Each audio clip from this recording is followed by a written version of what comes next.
We welcome you to the Priscilla R. Tyson Cultural Arts Center for our conversations and coffee as we come together today on this 9th day of May. As we wait, not knowing really what Mother Nature has for us, huh? Been quite a week, huh? But you're here. Wonderful. I'm Ellen O'Shaughnessy, coordinator of the program. We're delighted to celebrate this exquisite exhibit entitled "To Create Takes Courage." We have with us today our artists and curators, co-chairs for this exhibit. Bev Goldie. Hey, let's stand, Bev. And Darlene Yeager-Torre. American pen women who made this beauty all happen in their calling. Women together whose art surrounds us. If you haven't walked among it, do take time. It's wonderful. I was thinking of examples to draw you to them. The coral reef, Darlene. Ah, beautiful. And fire and ice, Bev. Wonderful, beautiful. The legacy of the pen women since 1897 truly lives on in Bev and Darlene. Bev has been a professional artist for over 15 years. She majored in studio art at Wittenberg University. In her junior year, she studied art for a semester in Salzburg, Austria, and also got certified to teach K through 12. She shares her time professionally between her artwork and teaching art downtown, accepting commissions, entering shows, and exhibiting.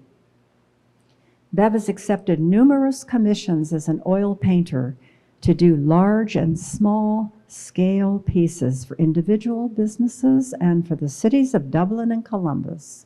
Her work can be seen permanently in Dublin's Community Recreation Center building, Dublin Village Tavern, and the former Corazon Health Spa. She was also commissioned to do a commemorative painting for the city of Dublin to give as a gift to the visiting international dignitaries for the 2013 Professional Golfers Association of American Presidents Gold Cup Tournament hosted in Dublin. Since 2015, Bev's medium of choice is encaustics, which is molten beeswax with resin added for strength and hardness. Encaustics is an ancient art and has been revived in the past few decades. Bev has received 4 grants from the Greater Columbus Arts Council to learn more and teach others in this interesting and luminous medium. She's been a faculty member at our Priscilla R. Tyson Cultural Arts Center and conducts workshops.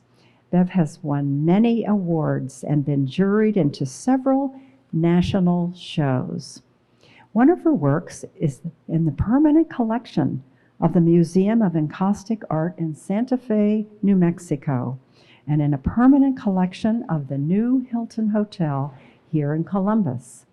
Several galleries have shown and sold Bev's works, and she's involved with many local and national art organizations. She proposed, co-chaired, and was an anchoring artist in a statewide call for the art of Operation Monarch, addressing substance abuse disorder, recovery, and the role of art that took place here with Operation Monarch at the Cultural Arts Center in 2019. There were many related educational events and programs during this moving exhibition. Currently, Bev is the president of the Dublin Area Art League, past president of the Central Ohio branch of the National League of American Pen Women, an organization, as we know, of artists, composers, and writers, and co-chair of the National Biennial for April of 2024. and member of the College of Women Artists. Her works are in many private and corporate collections throughout the United States. Isn't that amazing? What a story, what a wonderful story. Thank you, Bev, for all you give to us here too, in this world of art. And Darlene Yeager-Torre is best known as a night photographer who paints with light. Painting with light involves working in darkness. Outside at night, she uses exposures as long as an hour while she works in front of the camera lighting areas of the landscape. Inside, in her darkened studio, she builds still lifes, then uses small handheld flashlights to light each object. Painting with light stretches the normal perspective of the natural world as the images take on a luminous, dreamy, even painterly qualities.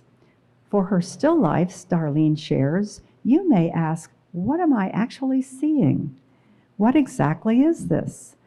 This may be because Darlene has invented techniques for adding virtual colors, shapes, and lines by modifying lights and using them like paintbrushes.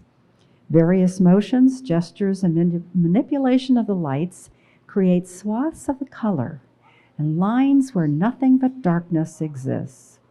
Darlene strives to make this ordinary look extraordinary, so the viewer learns to perceive a portion of the world and life beyond what he or she may ordinarily notice. Now Darlene has delved into the world of encaustics and embarked on a whole new adventure. She finds the process challenging and fulfilling. Darlene is an award-winning fine art photographer and encaustic mixed media artist. She's currently working on the Pale Blue Dot series, and her encaustics have been juried into the Butler Institute of Art, the Brindle National Exhibit, and the 51st National League of American Pen Women's National Biennial Art Exhibit, where her encaustic work, Deforestation, Gold Mining in the Amazon, took third place. Darlene's photographs and artwork have been exhibited in numerous museums in the United States and Europe, including London, Berlin, and Barcelona.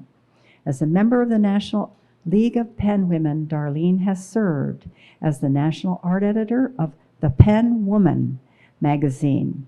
She served as the National Art Credentials Officer, branch president, vice president, and treasurer. She's co-chair with Bev Goldie of the 51st National League of American Pen Women Biennial Conference. Thank you, Darlene, for your beautiful work and amazing leadership. We are honored to have you with us today, with Bev, making a wonderful team. Thank you. Take over.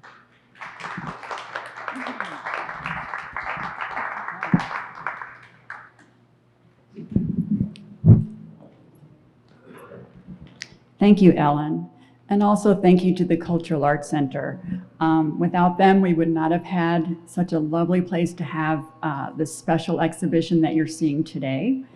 Ellen had us alluded to our backgrounds, and we're going to flip through a little bit of where both Darlene and I have come from, and then we'll talk a little bit about our role in co-curating this exhibition and how it all came about.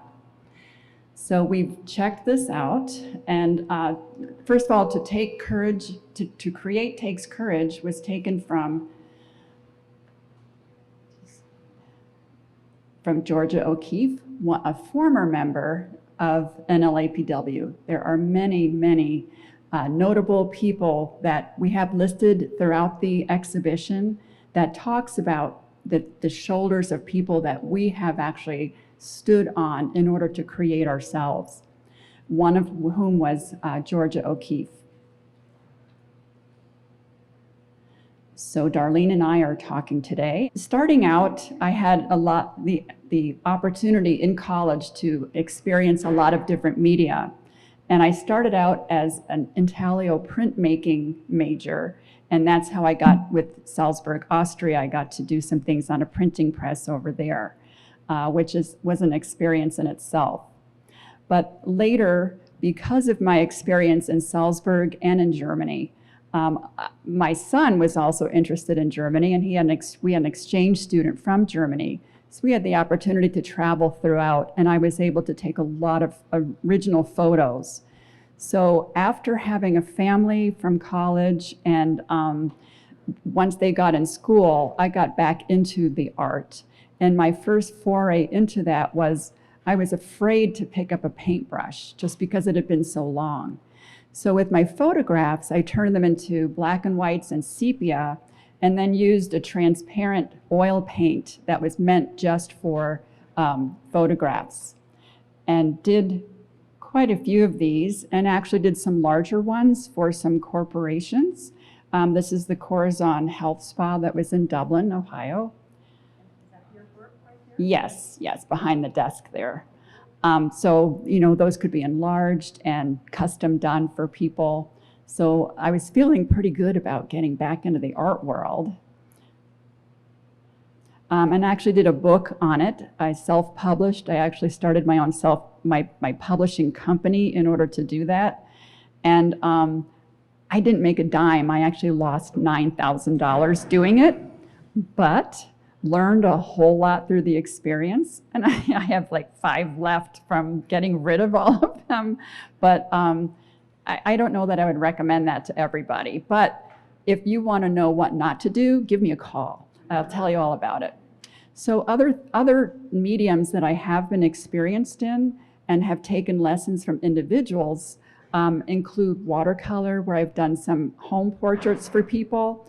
But I learned from Vivian Ripley, from Don Dodrill, Sandy Lukart. And Sandy Lukart got me involved, as well as Vivian Ripley, into pastels also. And this was a wet method that Vivian teaches. And you can do it on textured backgrounds.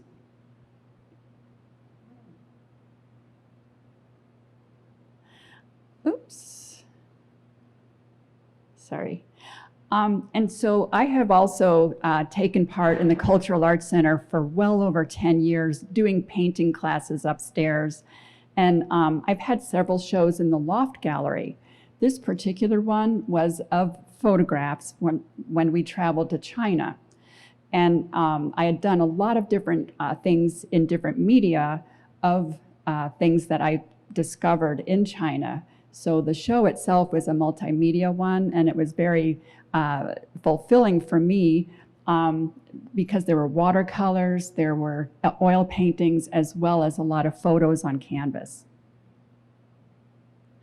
And then doing the oil painting upstairs Thursday morning for about 10 years, starting out with Tracy Steinbrook, who people probably know who have been here a while. But these are just some of the things that I've been able to, over 10 years, not just starting out, but developing into things where I've been able to take things from inspiration from travel, as well as, this is from Dublin, Ohio. And while I was dressed in a historic outfit, I asked a friend to take my picture so that I would have a model to do the painting from, because I always loved that garden area of that historic section of Dublin. And that costume I wasn't going to be wearing anytime soon after that. So it was flowy, and I always loved those big hats and the impressionist kind of subject matter.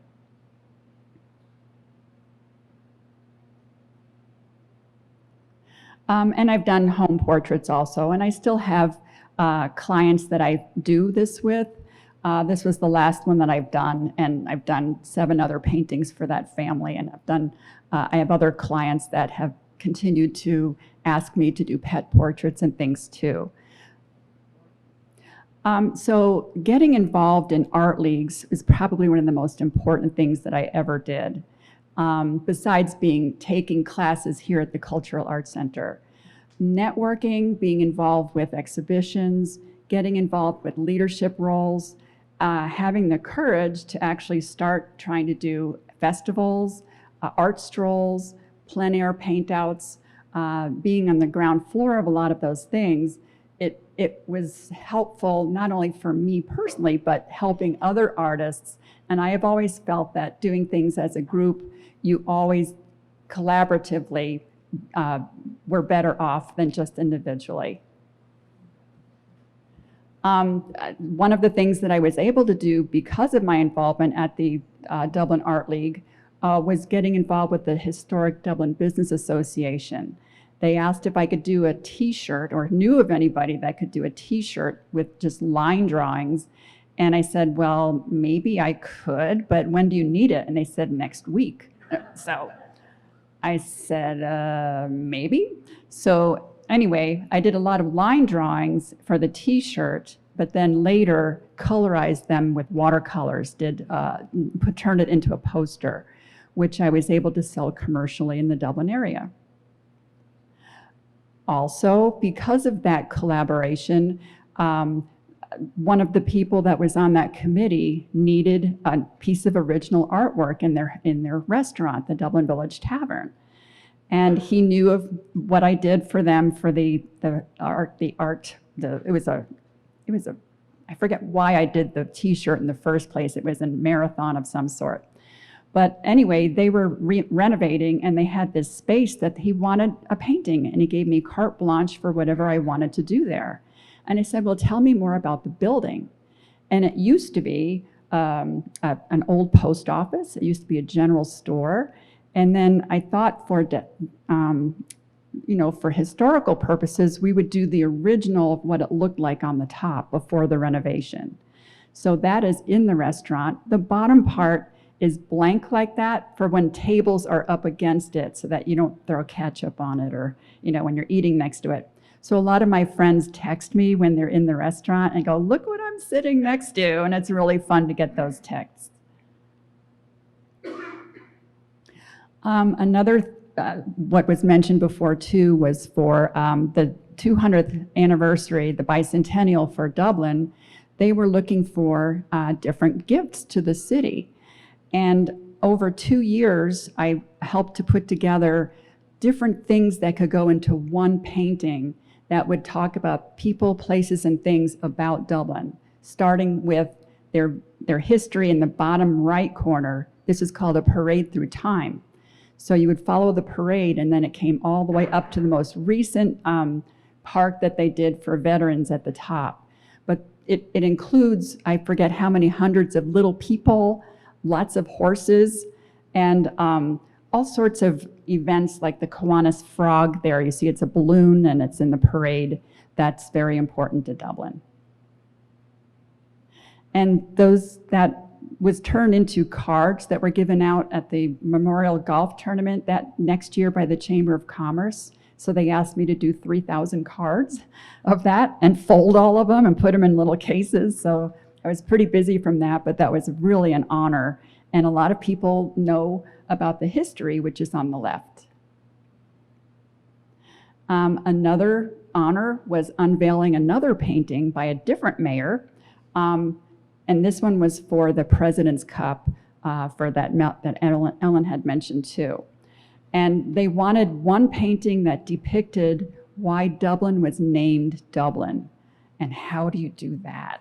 So after a year of talking and doing sketches and going through history books, we came up with the following print that was given to dignitaries. The President's Cup is an international golf tournament that's for all, they compete against all countries all continents except for Europe. So this went to dignitaries from South Africa, South America, Australia, and Asia. The Dublin Art Council, this was through the Dublin Art League still, during COVID, allowed some different, they asked some different artists if they could present 3 of their works of art to put on banners on the ground so that when people were walking around historic Dublin, they might see some artwork and stay 6 feet apart from each other. So the idea was to stay that distance apart from different people. And that was an honor to have a couple of those throughout town. And then also just being in some of the shows and exhibitions and receiving awards is always gratifying for any artist, and that's always been a pleasure. So getting back to NLAPW, both Darlene and I were involved on a national level. The headquarters are near the DuPont Circle in DC, and for any of our members that have been involved for quite a while, it's the brownstone building that the headquarters are in is extremely beautiful and a pleasant place to visit, but it's also very inspiring to see the history of all the different members that have been involved throughout the over 100 years of, that this organization has been in contention. Our Central Ohio branch meets and goes to different things like the Alice Shilley exhibition that was at the Museum of Art. And we've actually visited here too, which I think I have a picture of too later. But now I wanted to touch on encaustics, and you've probably seen this one historic picture of what encaustics are, dating back 2,000 years. These were actually unearthed and kept the exact same color over 2,000 years. There are very few art forms that can keep color that long. And it's because of the natural pigments that are used, not plant-based ones. So it's been a fascinating rejuvenation of this particular art form that it's all throughout the coasts, and it's made its way inland to Columbus, Ohio now, but it was big in New York City and in Florida and also in California. So through a year or so of getting grants and asking if I might see if I could do a workshop here, and then asking if I could teach here, it all came to fruition, and I do teach here now. And we do encaustics in well, I call it the downstairs area, but anyway, it has an outtake fan because there are fumes involved with encaustics, and it's been a wonderful collaboration here. So during the art festivals, there are times that people can see what encaustics are to educate them a little bit. And this particular piece, Ellen had talked a little bit about the Operation Monarch exhibition. This piece was kind of the seed for that thought, because butterflies are so resilient and go through a whole metamorphosis, and many people that have gone through recovery go through a very similar process and come out on a good side and can actually fly after that. So this wall right here had this set of wings, and it was kind of the focal point of the entire exhibition. The person standing next to me was the crucial extra person who had all the contacts, because she was with Southeastern Health Center, and she was also the director of the Fresh Air Gallery. AIR is an acronym for Artists in Recovery. So she knew a whole community that I did not. But together, we both tried to make the exhibition as open and relatable and relevant to as many people as possible by asking for a call for art if it ever touched you in any way, whether you're a parent, a friend, if you've lost somebody, or if you yourself had gone through recovery. And it was a very emotionally and successful show. And it also did bring a lot of communities together who had never known each other, and they could also lift each other up through this too. And I wanted to encourage other people, if you are involved in any kind of social thing that you would like the arts to maybe be a part of, the Cultural Arts Center they're wonderful about talking to you and helping you to flesh something like that out. It took a year for us with an advisory board with many different entities to make sure that we were being accurate and helpful in the information that we passed out. And our NLAPW branch was here for that too. And getting into some of the other things that our local branch does, we usually have exhibitions around town. Currently, we have in the Loft Gallery our local members that have pieces up there. Not only our art members, but our writers and composers too. It's not just art, it's all the arts. And we touched on being having grants that are so important to any artist that I was very thankful for that. So I could make my own waxes and make different colors that you can't buy at the store. And on the right, I just wanted to show encaustics how hardened they get. You melt them on the left, but when they harden within 30 seconds, that's what a brush can do. And then one of those grants, I got to go to Santa Fe, where they had a whole retreat and seminars through the International Encaustic Artists and the Encaustic Art Institute.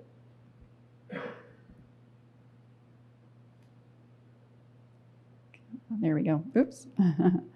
Come on.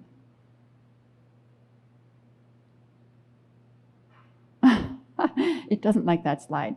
Anyway, on the left was the Encaustic Museum of Art, which we touched on a few minutes ago, but they've moved from this location and they have just a museum just for encaustics. And if you're ever out that way, it's truly worth going to because it's a medium that you might not be familiar with at all.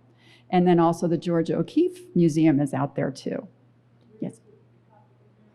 New Mexico in Santa Fe. It's just outside of it. It's in a suburb now. And they had different seminars where I learned different things that I was actually able to teach. Come on. Like doing a workshop for doing urban landscapes with using all sorts of ephemera. Was in the Ohio State Fair.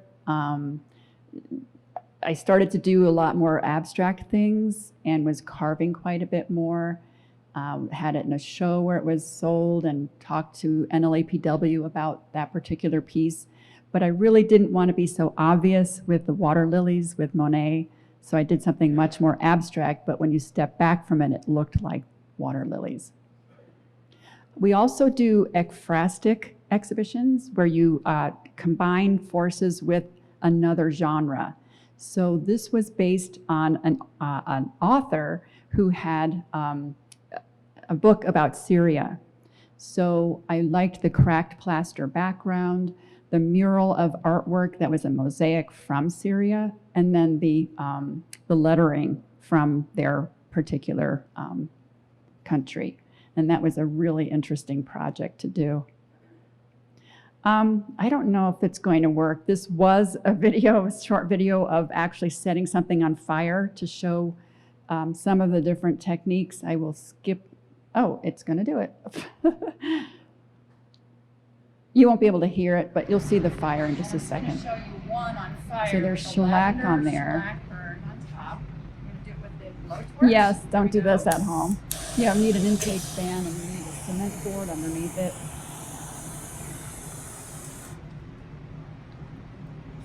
Then it'll stay on fire for about 1 minute. And you'll get to see all of the grooves. And the interesting textures that happen from all of this. And my video. And I did a much larger version, 3 2-foot by 2 feet pieces that had that same technique. And did a whole show that was at the studios, High Road Gallery in Worthington, which was a wonderful opportunity and got to see lots of things together. But you can tell I really liked Impressionists, and that was what it was derived by the palettes of the masters. Come on. And was able to do some demonstrations outdoors.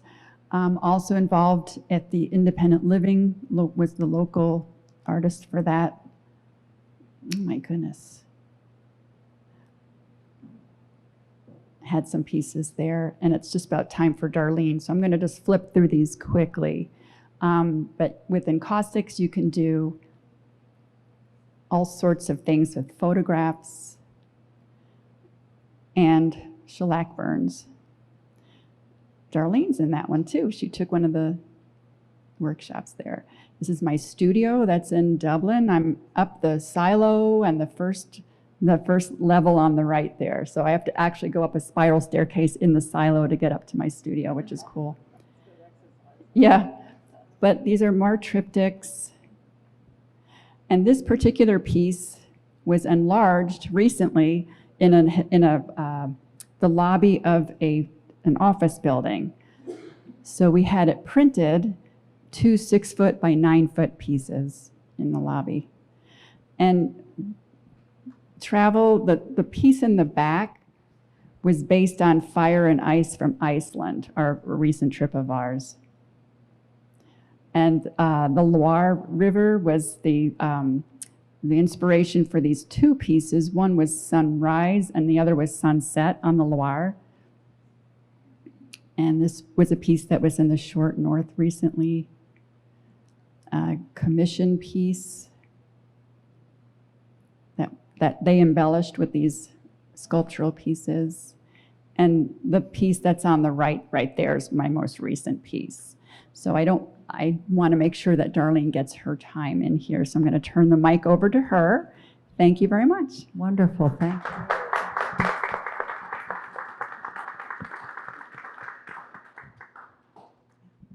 Thank you, Bev and Ellen, and thank everyone for coming. And I also thank the CAC for this wonderful venue.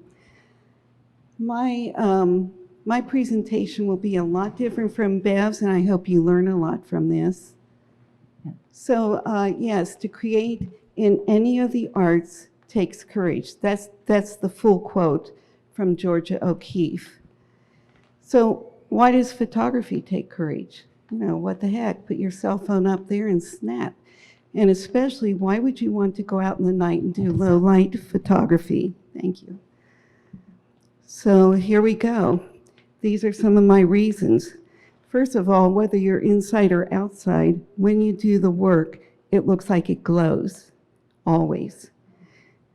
You can do the photography from many different angles, so you'll have light coming from behind, in front of, from the side, in special areas, and I can pick and choose which areas I want to glow.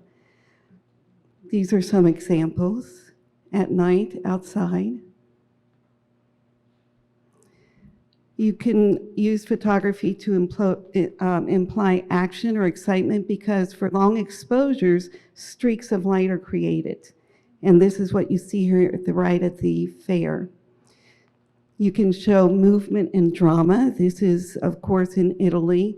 And not knowing this was going to happen, the road was closed down for an antique race, and I was able to go out and get a picture at night of the Vatican.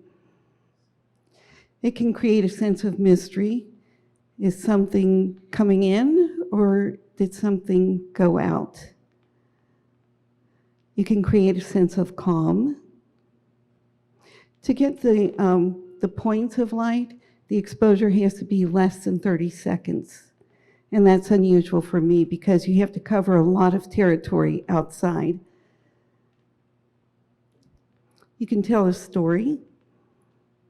This one I was filling with light on the left under the pier, that's all my work, and then running across and lighting other parts of the beach.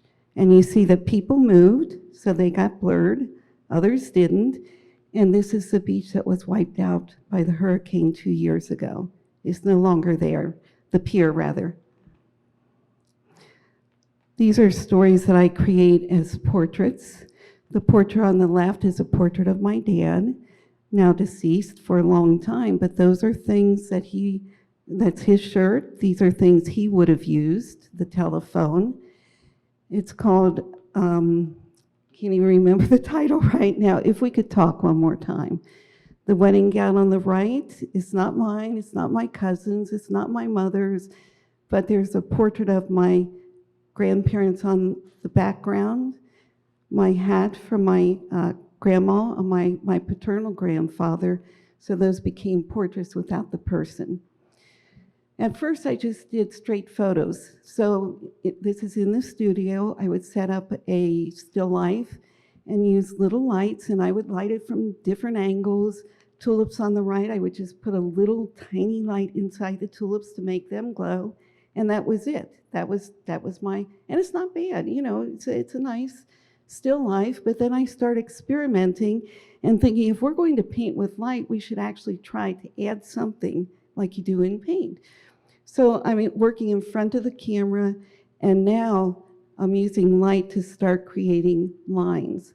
And I continued and began creating shapes and colors and finding out what I can do with the lights and what won't work with the lights. So I can't combine yellow and red and expect orange.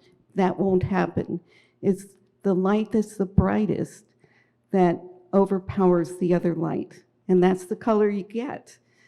So as I added more techniques and more kinds of lights, the work itself became more complicated. So I could spend 2 or 3 hours, and if I was lucky, I might come up with one image. Literally, I mean that. Just because you don't know where you are in front of the camera, you don't know what the lights are going to look like once they're processed. And the one on the right, I'm so glad my husband's not here, was the night I almost burned down our house. Do not try this at home. Sparklers burn fast and they burn hot. And I had glass on the table that broke because they were too hot. And I kept a fire extinguisher there, and I only did one session, and I got one photograph. That was it. It was over. No more in the house. Oh, wrong direction. I'm sorry. Okay, so this is a combination, same evening, with the sparklers in the background on the left, conveying a lot of excitement. And on the right, you know, I think of dancers, you know, just because the way they're moving. I don't know why the tulips grew like that. They just did. And this is an example of how the lightest color dominates. In both examples, for instance, on the right, I call it couples. That's the only thing that's there, those two flowers. Everything else is painted or drawn, or the shapes or the dots are there with my lights, and I'm in the background covered in black so I don't show up. The piece on the left, which I absolutely love, has, I think, one hosta leaf and then a couple of streaks of, I think, 2 pieces of grass or something. Everything else is created. So are you working with a tripod? Yes, because those exposures will start at about 10 minutes when I go in and light each area that I want to show.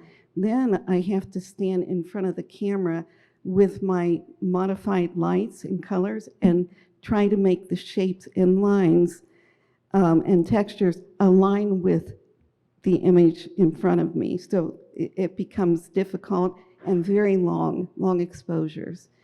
I kept experimenting. I tried different lenses. In this case, a lens baby. I tried putting flowers in water and submerging them. And this is, again, you know, what exactly is going on there?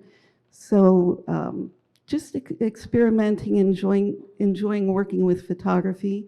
I froze some things. I froze flowers in ice. I froze shells in ice just to get different effects. And these are all in the studio, of course. Well, I kept experimenting and had to use myself as the model. I built a frame in my studio, and I draped plastic from it on the left, and on the right, I draped curtains on it. And then inside that, I would move around and use a light to try to paint myself. And this is what I came up with. The ones on the right, all those images under the curtain, I turned into black and white. They look better that way. The one on the left has been juried into exhibits. Oh, I want to take everybody back. back to 2019 and 2020, because that was this is going to be like a trip for you down memory lane. The BC, before COVID, and after COVID. That was a day, that was a year when we were all traumatized, I think. And I went along pretty well for a couple of months, and then it was like, wow, you know, I am being sucked down into this very deep, deep, dark pit where I have clawed my way out of before, and that's called depression. And I recognize this, and I don't know what to do about it because there's no help in sight. I mean, we're stuck here. So I decided that I would go to my garden every day, and I would pick flowers, and I would take a headline from the news, and I would insert the paper into a setup that I can do in my home, safe, as we were told by the governor to stay home. Isn't this interesting? So here's our series. I've only selected a few. On the left, the topic is paper money shunned for fear of virus. Remember that? On the right, it was Yost wants to prevent $13 toilet paper. We all remember this. Price gouging. On the left, remember some people refused to wear masks? That was in the headlines and in papers, ads saying, you know, protect other people. On the right, everyday news of how many people died, how bodies stacked up, how they didn't have places for them. And on the little part of the right, experts say child abuse worsening. Of course, they were stuck at home and parents were stressed to the limit. My niece's wedding was canceled. Graduations were canceled. This one is called They Enter Your Soul. The healthcare workers were stretched so far, they were exhausted. It was hard for them to take care of people because they were overwhelmed by just not only the amount, but the emotional wear and tear. This is all part of the headline series. There was food shortages. The miles went on forever. And do you remember we had coins shortages? There weren't enough coins to go around. Coin shortages on the right, food insecurity on the left, all part of the 2020. Whoops. Let's take that right where I like it. Billions to suffer unlivable heat within the next 50 years. That's the headlines. In the background, Trump scales back from the climate agreement in France. But here again, the lighting comes from many different directions. The symbolism of the hourglass with the shadow on the walls, and of course, what I find just a beautiful backlit and side-lit image of a daylily. And one of the daylilies has just died. So it was a lot of symbolism in these works. And I do encourage you, in any time like the pandemic, or any time that you feel like I can't cope, I don't care what it is. I don't care if it's music. I don't care if it's dance. I don't care if it's painting or drawing or whatever it is that could help you. You know, do art, make art. That's what I did to cope. Then we had social upheaval, you know, and the rebel flag. That was what this one was about. And then, of course, the 19th Amendment, the celebration of that. I just kept following the headlines. Then we had the right, or the vote, just right after the women's right to vote. And finally, I ended up in, this is side by side because I'm showing you how you can use just a group of objects for different setups, different headlines. On the left, well, Biden's on the cusp of the presidency, but on the right, now America waits and waits and waits. And of course, the year ended and that was it. So that was just a little trip down through 2020. But I don't always work at night. This is from a trip I was on. And let me see if I can get this to forward itself. There we go. This was in Marietta. I went for a trip. This one took honorable mention in the 11th. Margaret Cameron, women's artist. It's an international exhibit. I think there were like 12,000 women competing from 65 countries. So I was pretty proud of that one. Sometimes I use myself as a model. That was pretty difficult. Can't do it anymore, but did it. And I had this opportunity. I really want to show you the difference between night and day. But if you have to work during the day, you have to work during the day. Then you do the thing you want to do at night. So I was told about an opportunity. They were going to tear down this old PPG glass company and turn it into a park. That's now Ariel Foundation Park in Mount Vernon. The top one is the first shot I did during the day. That was like in March. The bottom one is same thing at night.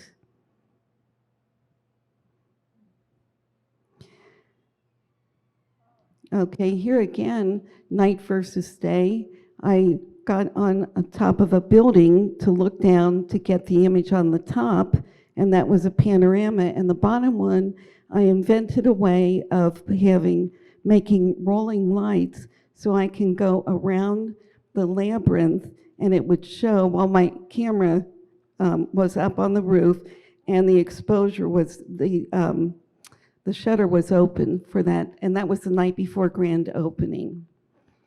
When the people were working during the day, I was working. When they weren't working, I was still working. There we are, early in the morning, on the right, late afternoon. I swear they must have taken shifts. Nobody works that long. And so here's the dramatic effect of, on the right, daytime, they're just starting the stairs. And on the left, this is at sunset. That's not night. These are night. And you can see where I paint it with light in the path on the right. Trouble here with technical difficulty. Okay, I'm going to tell you why it takes courage. I'm going to tell you 2 reasons. I'm going to tell you many reasons. Dust, dirt, grit, grime, the smell of diesel fuel, the noise. It doesn't stop, and you have to be close to get these pictures. The weather. It wasn't just the snow. What was so aggravating is I would drive an hour in the snow and ice, and I would show up and nobody was there because they called off for the day. It was too icy. The weather, mud, dirt, and the many forms of danger, and that is no joke. There were some very close calls I've had in my life and survived. Here we are, that 6-month job, grand opening, 5 years and 4 months later. That's how long it took. And I'm going to speed up a little bit, but that photo was used on the front of a magazine. A lot of the photos, there was a book published about Ariel Foundation Park, and a lot of my photos were in that.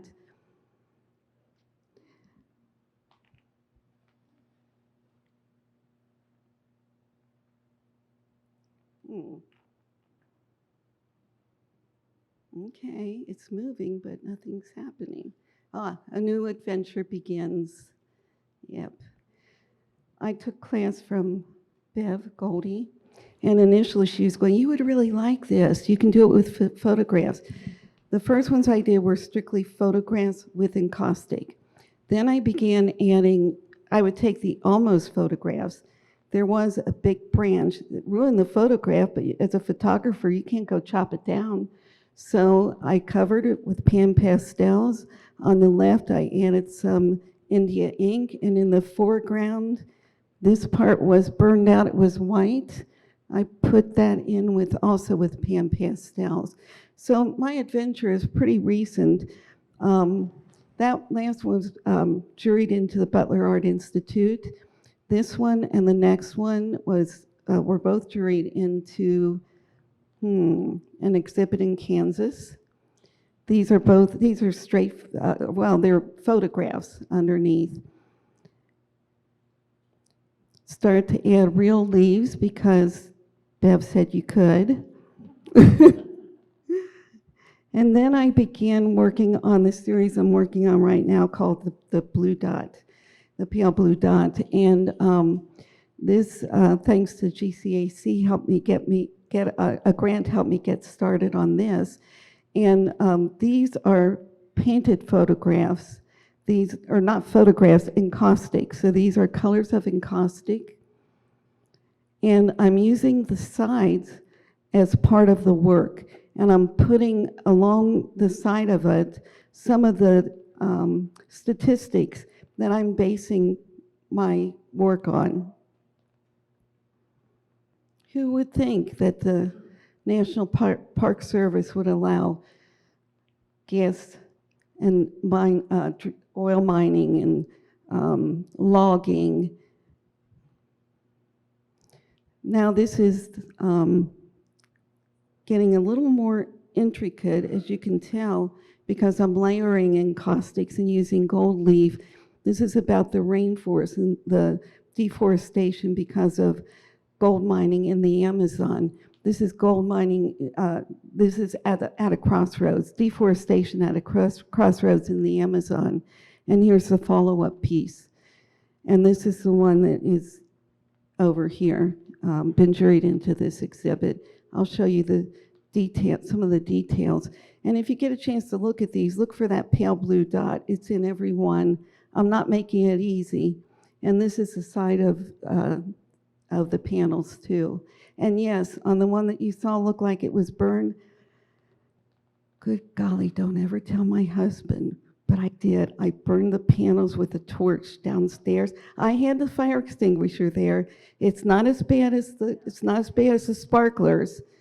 You can do it slowly. Oh, this is the one that's in the show. This is the one in the There. show. This is what I'm doing. I start to see if I can do it, and then if I can do it, I go bigger. So this is the top view. Well, let's take some response from the audience. Any thoughts? Any reflections? Reactions? Anybody? Oh, a clap for sure. Yeah.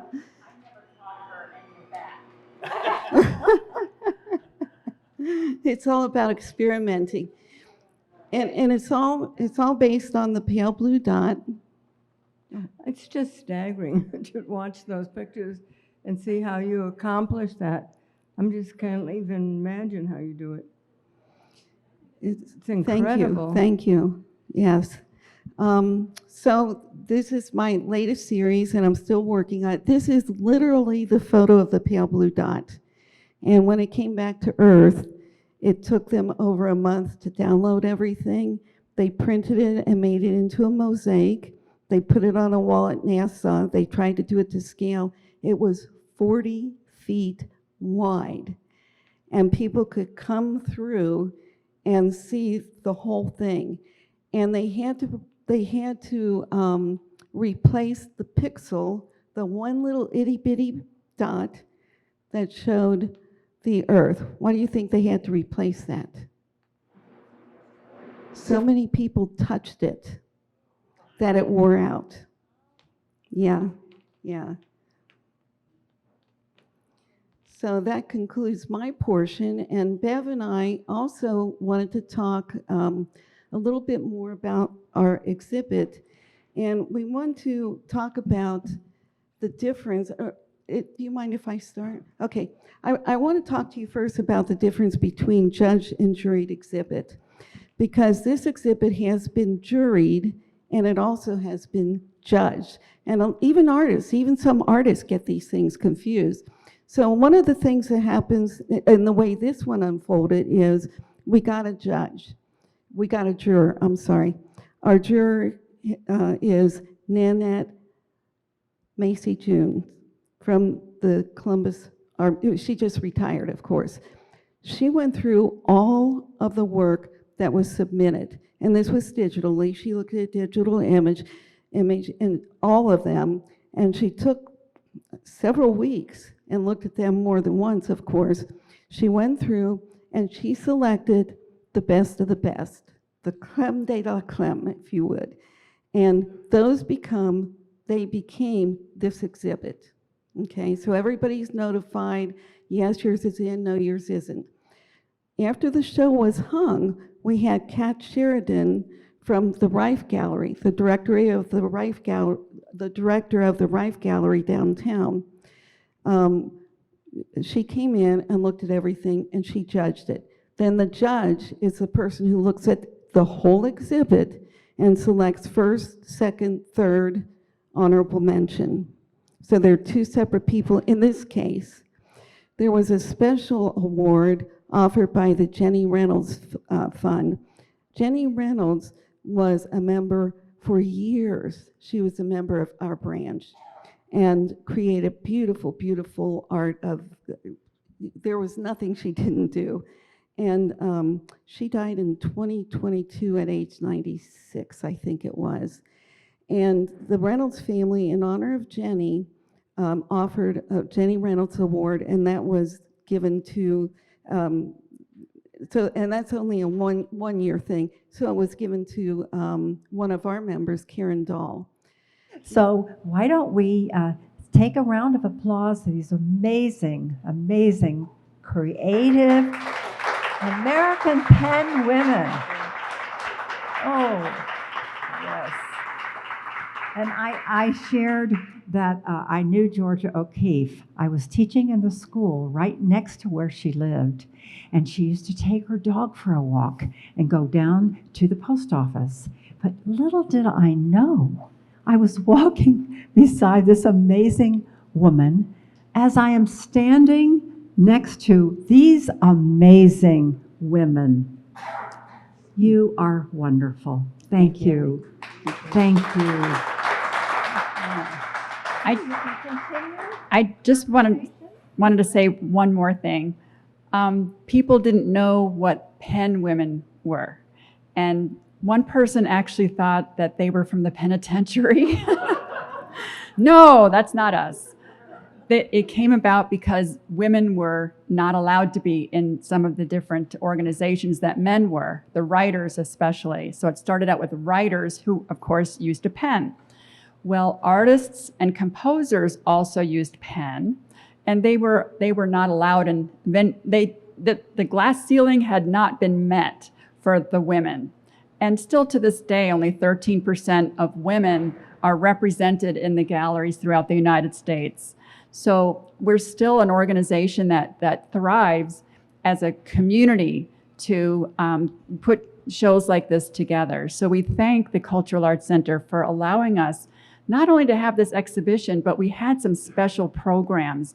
The 2 Conversations and Coffee are 2 receptions, one of which who had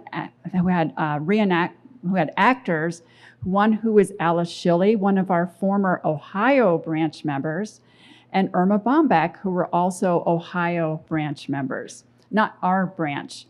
But we just wanted to celebrate those events too, and again, to thank the Cultural Arts Center for all of the support that we've received.